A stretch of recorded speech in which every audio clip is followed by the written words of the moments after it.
बिजड़ी के ताल स्टेडियम में कांग्रेस महिला सम्मेलन का आयोजन किया गया। सम्मेलन में हजारों की संख्या में महिलाएं पहुंची। कांग्रेस सम्मेलन में कांग्रेस महिला प्रदेश अध्यक्ष जनेब चंदेल ने बतौर मुख्य अतिथि शिरकत की। इस दौरान बड़सर के विधायक इंद्रदत्त लखनपाल विशेष अतिथि के रूप में शामिल हुए। इस मौके पर जिला कांग्रेस अध्यक्ष राकेश रानी, प्रदेश कांग्रेस सचिव कृष्ण कुमार चौधरी, बड़सर ब्लॉक अध्यक्ष केवल धीमान, बड़सर के पूर्व विधायक मनजीत सिंह डोगरा सहित काफी संख्या में कांग्रेस के वरिष्ठ नेता और पदाधिकारी उपस्थित रहे। वहीं इस दौरान विधायक इंद्रदत्त लखनपाल ने बताया कि कांग्रेस बड़सर ब्लॉक कांग्रेस कमेटी द्वारा महिला सम्मेलन का आयोजन किया गया है। इस सम्मेलन का मुख्य उद्देश्य महिलाओं को सम्मान प्रदान करना है। लखनपाल ने कहा कि महिलाओं ने देश और प्रदेश की प्रगति के लिए अपनी अहम भूमिका निभाई है, जिसके चलते कांग्रेस पार्टी द्वारा महिला सम्मान समारोह का आयोजन किया गया है।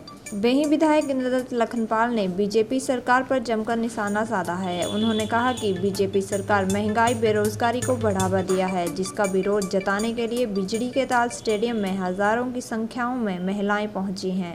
उन्होंने कहा कि बीजेपी पार्टी द्वारा पहले जीएसटी का विरोध किया जाता था और बीजेपी पार्टी की नेत्रियां महंगाई के विरोध में सड़कों पर उतरकर हल्ला करती थी, लेकिन अब महंगाई इतनी बढ़ चुकी है कि आम आदमी का गुजारा करना मुश्किल हो गया है। कांग्रेस नेताओं के बीजेपी में शामिल होने के सवाल पर बड़सर के विधायक इंद्रदत्त लखनपाल ने कहा कि पवन काजल, लखविंदर राणा, सुरेश चंदेल डेपुटेशन पर कांग्रेस पार्टी में शामिल हुए थे और अब वे डेपुटेशन पर ही बीजेपी में गए हैं। विधायक ने बीजेपी पर तंज कसते हुए कहा कि बीजेपी के नेता हर मंच पर यही बात कहते हैं कि कांग्रेस मुक्त भारत हुआ है, जबकि कांग्रेस मुक्त भारत नहीं हुआ, बल्कि बीजेपी कांग्रेस से युक्त हो गई है। उन्होंने कहा कि बीजेपी कांग्रेस के सांसद और विधायकों को खरीदने का कार्य कर रही है। उन्होंने बीजेपी के अपने कैडर पर सवालिया निशान खड़े किए हैं। उन्होंने कहा कि बीजेपी में नेताओं की कमी हो गई है, जो कांग्रेस पार्टी के नेताओं को बीजेपी में शामिल कर रहे हैं। आज कांग्रेस पार्टी के द्वारा महिला कांग्रेस और हमारे जो ब्लॉक कांग्रेस कमेटी के लोग हैं, उनके सौजन्य से यहाँ पर एक विशाल महिला सम्मेलन यहाँ आयोजित किया जा रहा है और इसका मुख्य मकसद जो है वो नारी को सम्मान देना और जैसे जैसे हमारी महिलाओं ने देश की उन्नति में और प्रदेश की उन्नति में अपनी भागीदारी बढ़ाई है, उसको देखते हुए, उसको मद्देनजर रखते हुए उनको सम्मानित करने के लिए कार्यक्रम रखा गया है। और इसमें जो मुख्य बिंदु यही रहेंगे कि जो महिलाओं को कब से लेके उनके अधिकार मिलने शुरू हुए और कब तक जो उन्होंने अपना संघर्ष किया और संघर्ष के साथ उन्होंने समाज के का जो सर्वांगीण विकास किया है, उसके लिए जो है हम ये महिला सम्मेलन करने जा रहे हैं। आज आपने देखा होगा कि यहाँ पर हजारों की संख्या में महिलाएं आई हैं, तो इन महिलाओं के मन में कोई टीस तो है, चाहे वो महंगाई की बात हो, चाहे वो अग्निपथ योजना की बात हो, जितनी भी योजनाएं इस देश की और प्रदेश की सरकार ने बनाई है।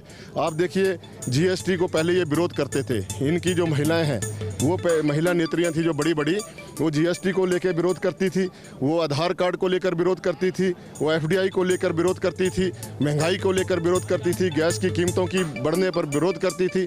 आज उनका विरोध कहाँ गया? क्यों नहीं बोलती हैं वो मोदी जी को कि आप सिलेंडर जो है 400 से 500 रुपये के बीच में करो? क्यों नहीं करते हैं वो लोग? क्या कारण है? क्यों नहीं बोलती हैं वो महिलाएं? आज वो बड़ी बड़ी बातें कर रहे हैं, बड़ी बड़ी बातें कर रहे हैं। उन बड़ी बातों करने से क्या होगा? पूरा देश तो उन्होंने बेच दिया। जो हमारे सारे संस्थान थे, जहाँ पर नौकरियों की एक इच्छा रहती थी, वहाँ पर बच्चों को बड़े समय से उसमें इन्होंने कुठाराघात किया, सारी इन्होंने निजी क्षेत्र में दे दिया। तो ये लोग जो हैं, ये ठेकेदार लोग हैं, ये कोई राजनीतिज्ञ लोग नहीं है, ना सामाजिक लोग हैं, ये वो गए हैं। बाकी जो सुरेश चंदेल की आप बात करें, पवन काजल की बात करें, लखविंदर राणा की बात करें, वो पहले से ही भारतीय जनता पार्टी के थे। वो डेपुटेशन पे हमारे पास आए थे, अब डेपुटेशन पे बीजेपी में चले गए। एक बात और मैं कहना चाहूँगा, जो भारतीय जनता पार्टी के नेता बार बार बोलते हैं कांग्रेस मुक्त भारत, कांग्रेस मुक्त भारत नहीं हुआ, बीजेपी कांग्रेस युक्त हो गई है, क्योंकि उनके एमपी भी कांग्रेस खरीद रही है, उनके विधायक भी बीजेपी के लोग खरीद रहे हैं। तो बीजेपी का अपना कैडर का क्या हुआ? जो वो कैडर बेस्ड पार्टी अपने को बोलती है, क्या उनके पास नेता नहीं है? जो बरसों से काम कर रहे हैं भारतीय जनता पार्टी में नेता, उनके वर्कर, उनको क्या जरूरत पड़ेगी कि वो कांग्रेस पार्टी से जो नेताओं को लें? क्या उनको अपने वर्करों के ऊपर विश्वास नहीं है? वो सीधे सीधे कांग्रेस पार्टी की जो स्थापित नेताओं की तरफ अपनी कोशिश जारी रखे हुए हैं। इससे यही साफ जाहिर हो रहा है कि भारतीय जनता पार्टी के बीच में अंतर्कलह बहुत जल्दी होने वाली है। हालांकि सुख बुघाट बहुत जल्दी हो गई है। पूरे देश में भारतीय जनता पार्टी जो नेतृत्व है केवल मात्र दो बंदों के बीच में है, एक अमित शाह और एक नरेंद्र मोदी जी। जो वो बोलते हैं वही होता है, बाकी किसी की अपनी लोकतांत्रिक अभिव्यक्ति वो नहीं कर सकते हैं, ऐसा मेरा मानना है और ऐसा मैं सोचता हूँ।